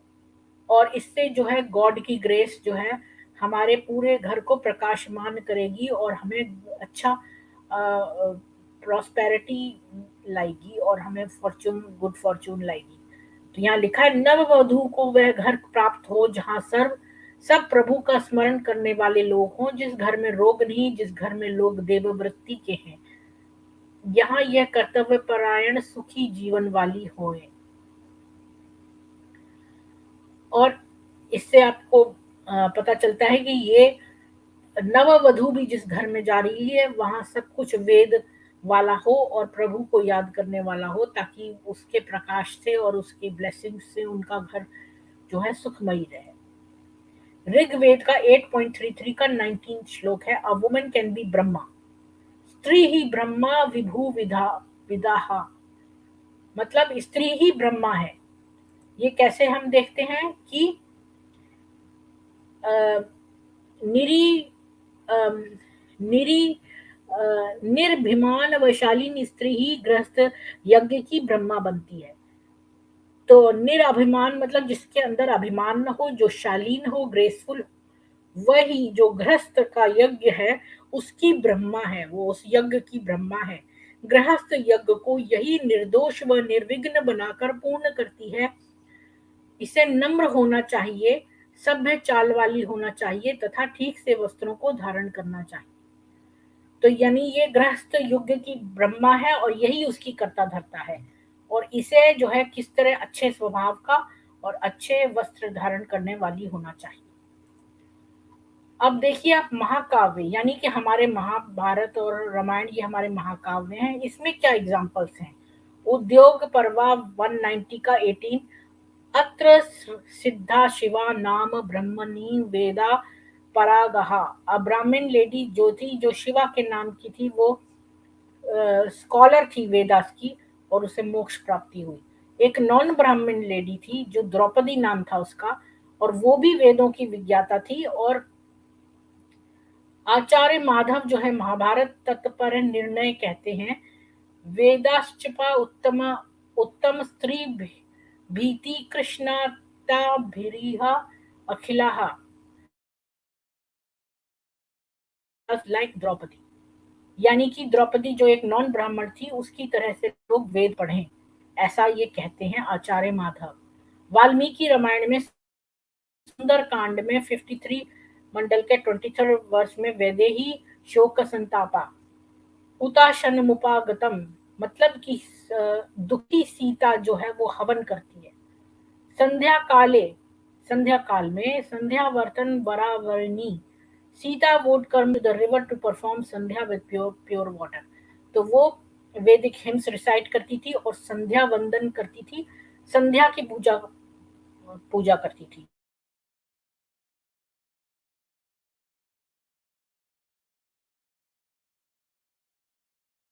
और वाल्मीकि में 15-12 कहा है कि कौशल्य और केकई भी अग्निहोत्र करती हैं।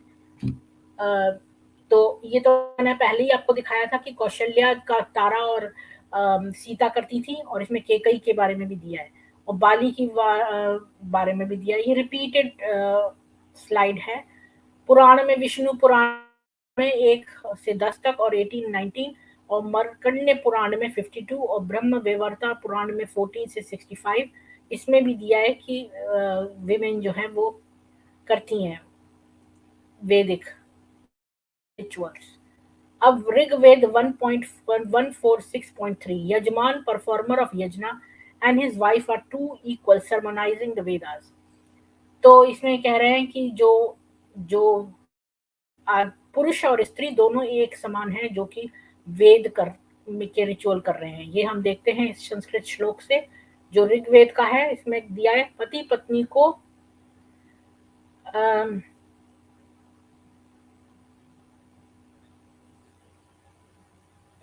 प्रभु प्रवण झुकाव वाला होना चाहिए, प्रजाओं को पालन आदि कर्मों की कभी उपेक्षा नहीं करनी चाहिए, ज्ञान प्राप्ति व पूजा की वृत्ति वाला बनना चाहिए। यानी दोनों एक समान है।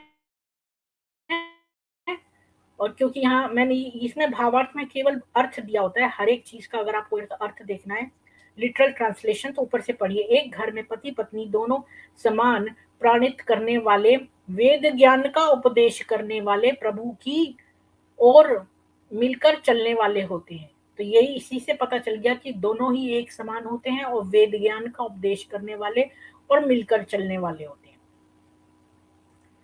अब देखिए ऋग्वेद 1.72.5 के जो है जो स्कॉलर्स हैं वो यज्ञ अपनी बीवियों के साथ एक साथ करते हैं ब्लिस लाने के लिए। ये दिया है इसमें गृहस्थ पत्नी के साथ प्रभु का उपासन व पूजा करें, यानी कि गृहस्थ जो है अपनी पत्नी के साथ प्रभु का पूजन करें। अपने को निर्मल बनाकर हम प्रभु के हो जाएं, प्रभु के मित्र बनते हुए हम मित्र के संदर्शन में अपने को पापों से बचाने वाले हों। यानी अपने शरीरों जो है वो दोनों मिलकर जो है प्रभु की उपासना और पूजा करें, इससे भी पता चलता है। अब अथर्ववेद का तीसरे मंडल का 30th सूक्ति का 6वां श्लोक है कि जितने भी फैमिली मेंबर्स हैं उन सबको यज्ञ करना चाहिए और घर में खान पान सब साझा हो, मतलब सब मिलकर खाएं और सब मिलकर घर को अच्छा बनाने में हो और सब मिलकर प्रभु पूजन करें और अग्निहोत्र करें। अग्निहोत्र मतलब जो अग्नि का यज्ञ है, जो अग्नि का यज्ञ है उसको मिलकर करें। अब अथर्ववेद का 11वें मंडल का 5वें सूक्ति का 18वां श्लोक है। In this mantra of Brahmacharya Sukta, it is emphasized that girls too should train themselves as students and only then enter into married life. The Sukta specifically emphasizes that girls should receive the same level of training as boys. तो ये कहता है कि girls को भी जो है वो ट्रेन करना चाहिए जैसे कि बॉयज को करते हैं और तभी उनको जो है शादीशुदा उसमें जाना चाहिए। ये अथर्ववेद का है और इसमें कह रहा है वो कि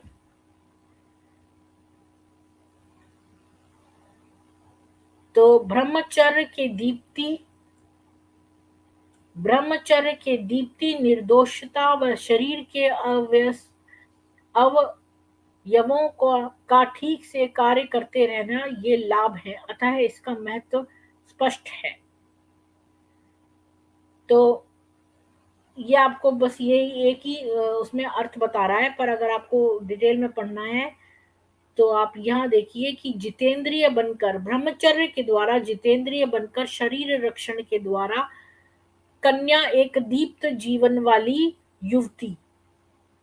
युवा पति को रोग आदि बुराइयों से रहित व शक्ति आदि उत्तम गुणों से युक्त पति को प्राप्त करती है। यानी कि वो जितेंद्रिय है और जीवन दान देने वाली है और वो बुराइयों से रहित और शक्ति के आदि गुण युक्ति पति को प्राप्त करती है। और ब्रह्मचर्य के 2 लाभों का संकेत हुआ है यहाँ, यानी जीवन दीप्त बनता है और रोगादि से रहित। यानी कि अगर आप ब्रह्मचर्य पालन करते हैं तो आप रोग से भी अलग रहेंगे और जीवन भी आपका दीप्तिमान बनेगा। अब चलते हैं नेक्स्ट पे। अथर्ववेद का 14वें मंडल का पहले सूक्ति का 6वां श्लोक है। Parents should give their daughter intellectuality and power of knowledge when she leaves her husband's home, they should give her a dowry of knowledge. तो इसमें हमने देखा है कन्या की योग्यता ये है कि वह समझदार हो, उसका दृष्टिकोण ठीक हो, वह स्नेहपूर्ण दृष्टि वाली हो, वह मस्तिष्क के ज्ञान व शरीर से बलरूप कोश को लेकर पति ग्रह को प्राप्त हो। तो स्त्री कैसी हो? बहुत ही समझदार हो। और यहाँ वो ऊपर में देखेंगे कि ज्ञान व शक्ति का कोश हो, ज्ञान व शक्ति ही इसका कोश है। ज्ञान दीप्तिक मस्तिष्क, तो ऐसा मस्तिष्क उसका हो जो ज्ञान से हो, क्योंकि उसी से उसे ज्ञान और शक्ति मिलेगी और उसी को लेकर वो पति के घर में जाए। अथर्ववेद के 14वें मंडल का पहले सूक्ति का 20वां श्लोक है। O wife, give us discourse of knowledge, the bride may please everyone at her husband's home through her knowledge and noble qualities. तो ये कहता है कि गृह पत्नी के लिए आवश्यक है कि वे सब इंद्रियों को वश में करके चले तथा सबसे समझदारी से बात करें। तो यहाँ पर भी स्त्री का जो है बहुत एजुकेटेड होना, ज्ञानपूर्वक और समझदारी से कार्य करने वाली हो, यानी वो ज्ञान युक्त हो। इसी से वो अपना घर ठीक से चला पाएगी और सबसे समझदारी से बात कर पाएगी। अथर्ववेद 7.4 7.1 कहती है, O woman you are the keeper of knowledge of all types of actions. तो इसमें आप देखेंगे कि अद्भुत रूप से कार्य कुशल, ज्ञानपूर्वक कर्मों को करने वाली पत्नी इस गृहस्थ यज्ञ में धन का ठीक प्रकार से नियमन करती हुई हम वीर संतानों को प्राप्त कराए। यानी कि अब ऊपर देखिए तो आपको यहाँ ठीक से पता चलेगा कि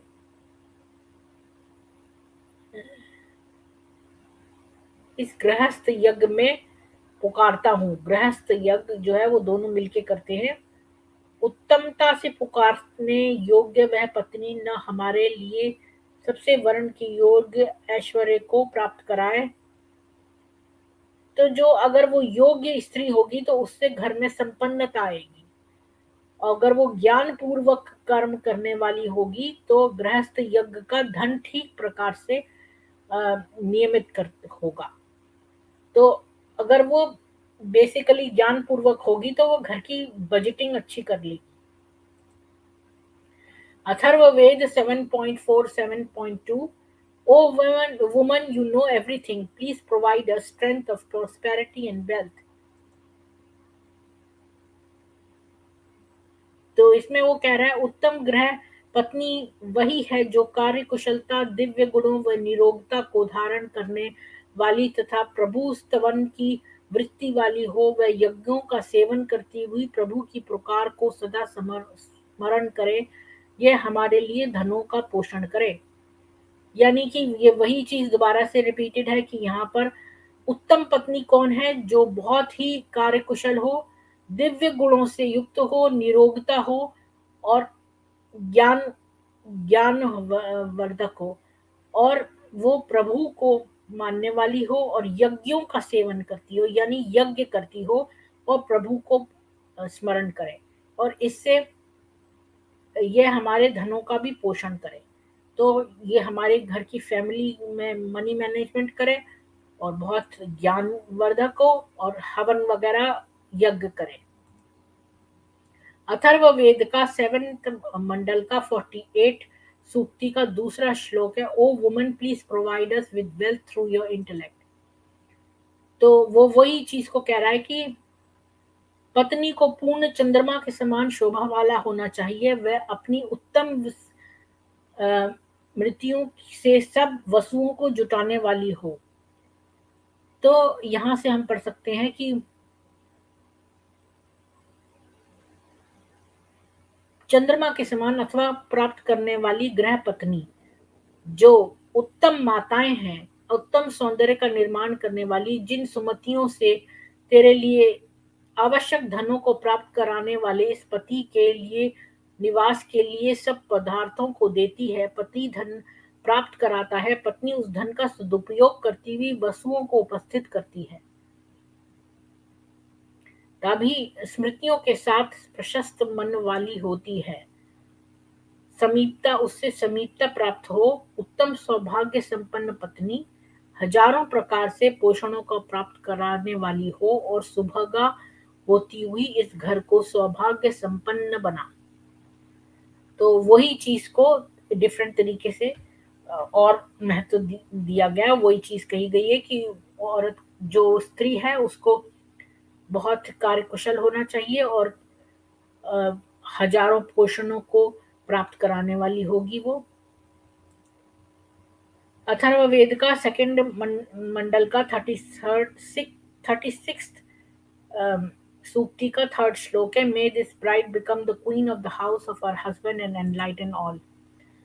तो कन्या पति ग्रह को प्राप्त करे, उसे ही अपना घर समझे, पति भी सौम्य स्वभाव वाला व व्यवस्थित जीवन वाला हो।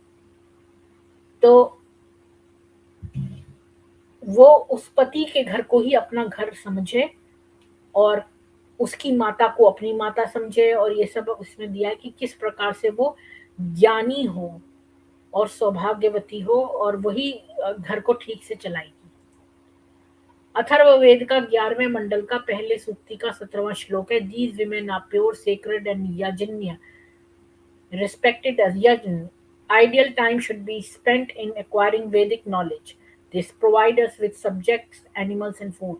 मतलब कि जो उनके पास खाली समय हो उसमें वो वेद की विद्या ग्रहण करें। तो लिखा है पवित्र जीवन वाली स्त्रियां कर्मों में व्याप्त रहें, खाली समय को ज्ञान प्राप्ति में लगाएं, यानी खाली समय हो तो उसमें वेदों का ज्ञान करें। इस जीवन में ये उत्तम संतानों व उत्तम पशुओं को प्राप्त करेंगी और ज्ञान रुचि गृहपति घर को स्वर्ग बनाने वाला होता है। अथर्ववेद का 12वें मंडल का दूसरे सूक्ति का 31st श्लोक है। Ensure that these women never weep out of sorrow, keep them free from all diseases and give them ornaments and jewels to wear. तो ये कहता है कि पत्नी की स्थिति जितनी उत्कृष्ट होगी उतना ही घर उत्तम बनेगा। ये कष्ट में न हो, निरोग हो, रमणीय धन वाली हो और अग्निहोत्र करने वाली हो। यानी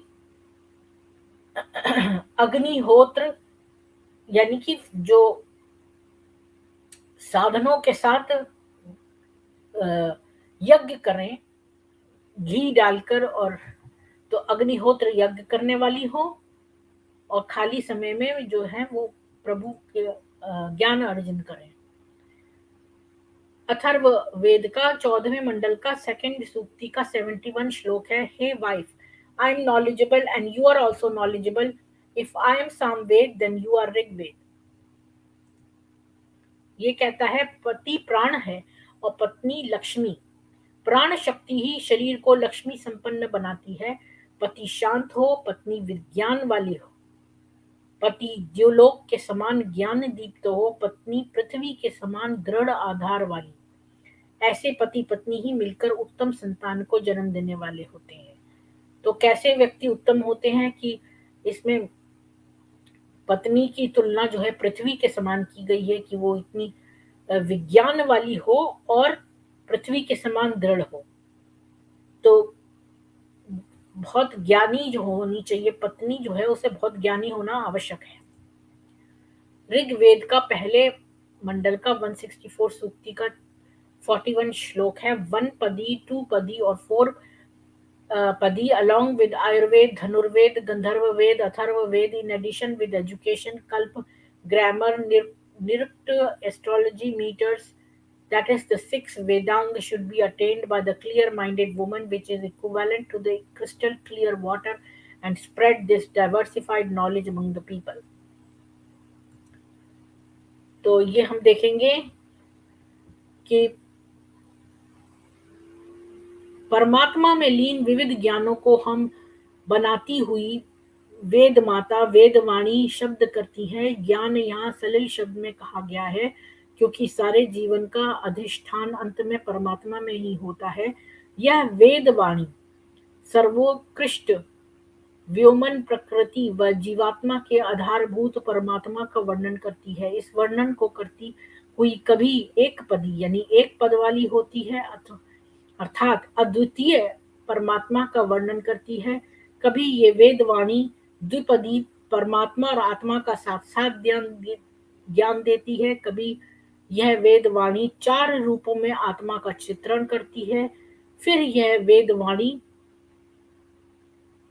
अष्टपदी यानी पंचभूतों मन, बुद्धि और अहंकार इन अष्टमूर्तियों का ज्ञान देती है। कभी हम इस वेदवाणी को नवपदी 9 द्वारों का ज्ञान देती हुई पाते हैं। इस प्रकार वेदवाणी एक पदी आदि रूपों में वभूभूपी हुई हमारे सामने उपस्थित होती है। वास्तविकता तो यह है कि यह सहस्राक्षरा सहस्रों रूप में उस प्रभु का वर्णन करती है।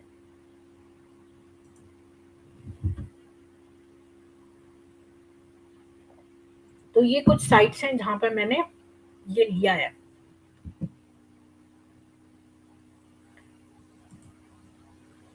तो आपने देखा आज की हमने जो है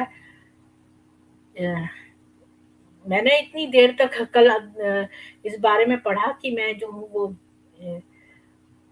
आज कुछ संकोच हो रहा है मेरे को बोलने में कुछ, तो ये पता नहीं स्ट्रीम अच्छी बनी कि नहीं बनी।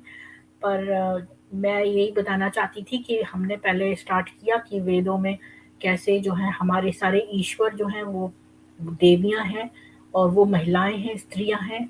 तो हमें स्त्रियों का इतना महत्व है कि हम उनकी पूजा करते हैं, और न केवल देवियाँ हैं बल्कि नदियों के भी नाम है, और भारत माता, पृथ्वी माता, अन्न देने वाली जो है वो भी स्त्री है, अन्नपूर्णा देवी है। और फिर हमने देखा कि आदिकाल में जो है कितनी सारी जो है विमेन जो थी वो साध्वी बनी, संत बनी, और फिर मिडीवल टाइम की जिन्होंने शास्त्रार्थ किया, वेदों का शास्त्रार्थ किया। और ये उपनयन जो संस्कार है वो एक बच्चियों को भी दिए जाते हैं, वो भी वेद पढ़ती हैं, और वो उन्होंने कितना शास्त्रार्थ की वो ज्ञाता हो गई, और कितनी सारी युवतियों का मैंने शास्त्रार्थ का एग्जाम्पल्स दिखाया है। और फिर मैंने आपको बाद में बताया कि ये मॉडर्न टाइम में भी कौन-कौन से संत हैं और अभी कौन से हैं, और जो हमारे महाकाव्य हैं रामायण और महाभारत उसमें भी कौन-कौन जो है वेद पढ़ती थीं, जिसमें कौशल्या, कैकेयी और तारा और सावित्री और सती और ये सब, और सीता, ये सब थी। और कैसे यज्ञ जो है वो स्त्री के बिना संभव नहीं है, और दोनों कैसे गृहस्थ आश्रम के ऋग्वेद के मैंने बहुत सारे और अथर्ववेद के श्लोक दिखाए, जिसमें कि हमें बताया गया है कि यज्ञ जो है वो स्त्री के बिना अपूर्ण है, और वो जो है दोनों समान है, पुरुष और महिला जब वो यज्ञ करें मतलब पति पत्नी दोनों समान हैं। और वो कैसे अग्निहोत्र करें, और पत्नी के मर जाने पर आदमी कैसे नहीं यज्ञ कर सकता, और कितनी सारे जो ग्रंथ हैं जो जिनके नाम ही स्त्रियों के हैं, और कितने सारी साधनी हैं उनको डेडिकेटेड हैं, कितनी सारी आचार्य हैं जो कि जो इनका निरीक्षण करती हैं, इन वैदिक रिचुअल्स का, और इन इन यज्ञों की जो है वो सुपरिंटेंडेंट होती हैं। और फिर सारे श्लोक हमने देखे, तो अब ये कैसे कोई कह सकता है, और यहाँ तक कि डेथ राइट्स में भी विमेन इन्वॉल्व हैं, और वो वेदों का मंत्र का उच्चारण करते हुए डेथ राइट्स होते हैं, और वो भी विमेन करती हैं। और क्या कोई मजहब ये कह सकता है कि उनके मजहब में जो है वो औरतें जा सकती हैं डेथ राइट्स में? तो हमने जो विमेन को न केवल देवी समझा है, हम जो वेद हम गायत्री मंत्र जो कहते हैं वो वेदों की माता है। और इसी के साथ मैं जो है ये अपनी स्ट्रीम जो है समाप्त करती हूँ, और HVUCC भारत और आपको भी शुभ दीपावली।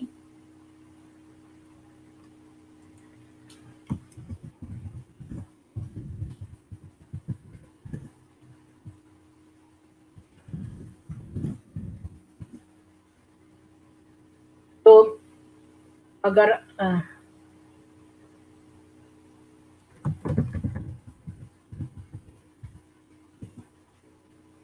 अगर आपको भी ये इसमें आना है, शेयर होना, मेरे साथ चैट करनी है, तो आप आ सकते हैं, मैं 1 मिनट वेट करूँगी।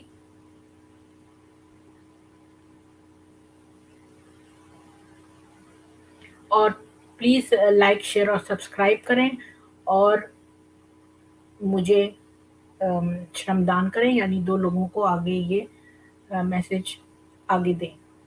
आपकी दिवाली सुख में बीते, और आप की फैमिली को के ऊपर प्रभु की अनुकंपा रहे, और आप जो है ये इन्फॉर्मेशन प्लीज़ शेयर ज़रूर करें।